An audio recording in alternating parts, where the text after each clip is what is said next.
Hi again, Kirby here from Christian Counselling Centre. For this video, I'll be answering the question, why should we use Christian counseling to deal with pornography addiction?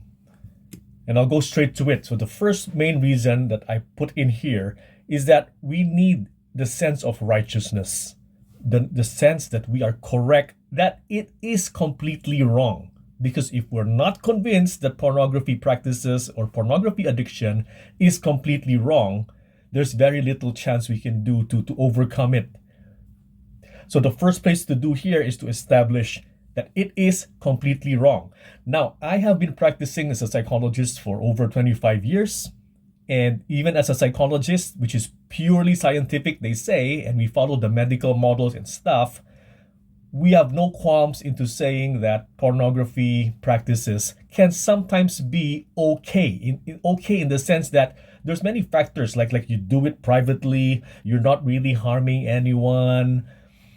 It doesn't really escalate. That's another reason. Some people will give it an excuse, right? Because when it comes to the argument of unhealthiness, the only thing unhealthy in pornography, practices of pornography, when it comes to the realm of psychology, is the phenomenon of escalation. That pornography practices will escalate into higher needs, like touching other people, videotaping other people, and it will elevate to sexual assault, even to sexual batteries and stuff, all those graver crimes, sexual crimes. Then they would say it's unhealthy. So without the factor of escalation, psychology in itself would have nothing bad to say about the practice of pornography. That you do it in your own time, you're not bothering anyone, it's not really harmful for your body, it's not. So morality is more or less left for the spiritual realm, for the spiritualists or the theologians or the religious people. So it's only if you feel that pornography is wrong, and that's why you want to stop the practice of pornography, then you are entering the spiritual framework. You cannot help but use religion, because only religions would say that pornography is wrong.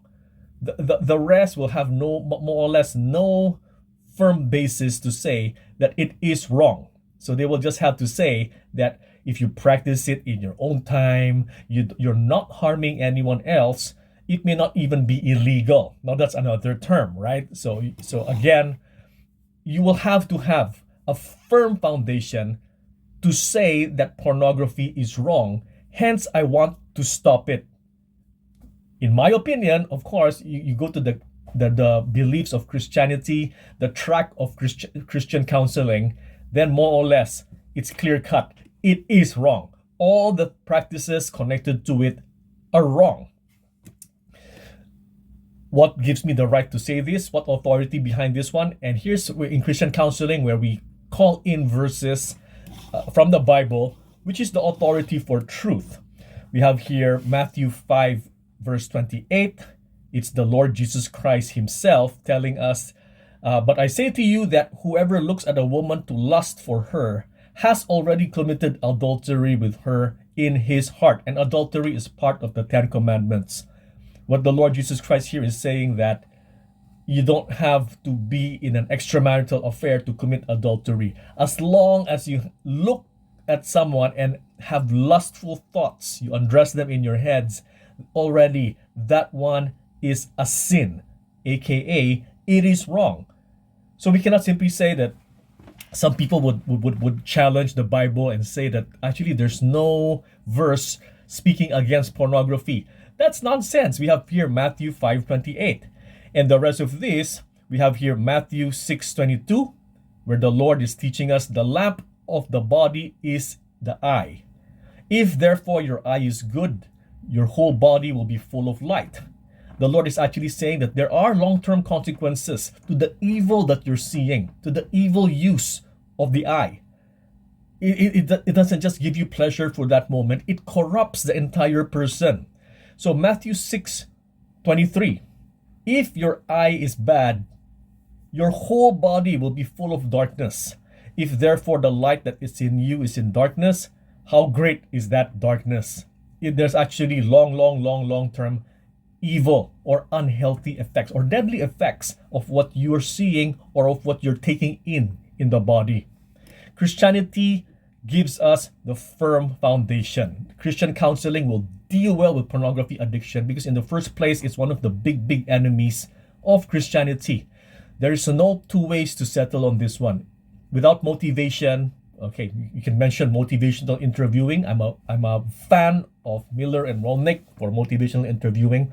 Without this desire to change, without this desire to give up this addiction, there is no way we can find powers from the outside to help us get rid of these addictions. We have to have that firm belief that it's totally wrong. So when it comes to the Christian tradition and the Christian belief, there is no two ways about it. There's no cracks. And this one will help us to further issues that's coming up in the future. So say, for example, you're dealing with psychology alone, right? Which is very confused. They would say it's good, sometimes it's bad. Medically, there's nothing wrong with it. Okay, where do you draw the line? Because in the future, we will have deep fake pornography, AI pornography. Now you're not insulting anyone there because you're dealing with computer codes. What about erotic cartoons or pornographic cartoons? You're really not harming no one there. Is that good or bad? What about AI sex dolls, robotic dolls used for sex? I mean, the world is ending soon, man. So what about those things? I'm doing it in my private time. There's no consent needed. I'm paying for the robot. I'm paying for my subscription for this pornographic website. Is that right or wrong? Thank God for Christianity, for the Lord's ways. Things are very clear. A thought is evil. It's already sin. All of these that fall under that category is sin. So we do our best to get rid of it. There is no question to this. This is what I like about Christianity. It's very clear. Again, and people will search about, okay, well, what about the symptoms of pornography addiction? Christianity or the Lord Jesus Christ put it very clear. As long as you have these thoughts, as long as you look at these images, sexualize them in your head, cultivate these thoughts in your head, it's already wrong. So I will not go to the DSMs right here, DSM-4, DSM-5 criteria for pornography addiction and show you the minimal symptoms, the minimal criteria for these symptoms to be called out as an addiction disorder. Because I know what people will do. They will look for the minimum and go below the minimum and say, see, I don't have pornography addiction.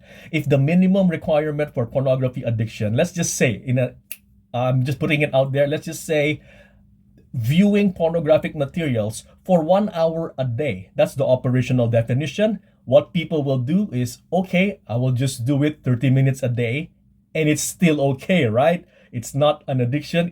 Therefore it's not wrong. That's how confusing a world without Christ would be. It's very gray. People can circumvent stuff. And the problem that I have with this, I mean, enjoy your sexuality for all I care, man. Sexuality is meant to be enjoyed and stuff. But the problem I have with this is when people start challenging the minimum DSM, Diagnostic Statistical Manual, the criteria for pornography addictions or for other behavioral addictions, is that if you use your willpower and you challenge these criteria, guess what? It will not just stay to 30 minutes. If the minimum is to let's just say the minimum definition of pornography addiction is consuming pornographic materials, let's just say for 4 hours in a week. If you do that, then it's an addiction. What people will do is to circumvent and watch 3 hours in a week and say it's okay. See, the book DSM said so. The problem with that one is that it will not stop there. Once you use willpower to fight these basic instincts or these fleshly acts, then escalation will happen. Your 3 hours will become 5 hours. Your 5 hours will become 10 hours. And this is what we discourage in Christian counseling. It's been a truth that your flesh, you cannot fight it toe-to-toe, head-to-head. You need spiritual methods to deal with a very spiritual matter. And I call this a spiritual matter because pornography addiction is a weapon, is a tool used by the enemy to destroy the people of God. It's very easy. All he had to do is, the devil, all the enemy had to do is to corrupt our sexual instincts, and there we go. I've seen lives destroyed, families destroyed, marriages, relationships destroyed because of this habit. And it costs the enemy, it even profits the enemy a lot, money-wise, soul-wise. So in Christian counseling, number one, I'll just summarize for now. Number one, it's a spiritual problem. So let's not deal with it by pure science and the pure flesh alone. Let's recognize this. Number two, it's plain wrong. Bible says so. The Lord himself said so. There's no way you can twist this and turn it for our good. Number three, do not test the willpower. We need Christ. We need faith. We need the power of grace to deal with this. So if you're troubled by pornography addiction, all these powerful forces that you feel helpless against, you go to church, people pray for you, still doesn't work, you cry there alone, you cry to the Lord, and it's still not helping. We need to do something about this bondage. So I'm going to invite you here for Christian counseling. We are Grace Counseling Center. Do reach out to us. Contact numbers will be down below. That's the reason why I make all these videos. You have questions, do drop me an email. You have some updates to chat me with, to check out with. Don't be afraid to contact us. We are here to help, especially for people in the kingdom. So thank you again for watching and for listening. God bless everyone.